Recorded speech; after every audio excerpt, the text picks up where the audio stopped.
আমাদের প্রত্যেকের ধৈর্য খুব কমে গেছে।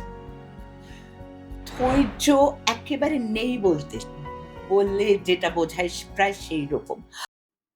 আমি কিন্তু নিজেকে খুব স্ট্রং মনে করি। আমি কিন্তু খুব strong. At the same time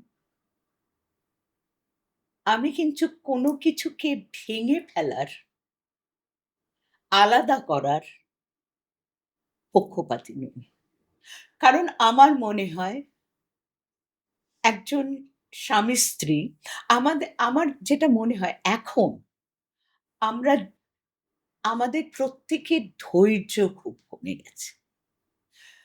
ধৈর্য একেবারে নেই বললে যেটা বোঝায় প্রায় সেই রকম। আমাদের কোনো জিনিস আমরা অ্যা কোনো একটা লম্বা এমনি ফোনেও কিছু হুম। একটা ইন্টারভিউ বা কিছু এই আমার এত কথাই হয়তো কেউ শুনবে না। বন্ধ করে দেবেন তার আগে। বলে বাবা এই এত বকবক করছে। সুতরাং কারোর ধৈর্য নেই। হু, হু।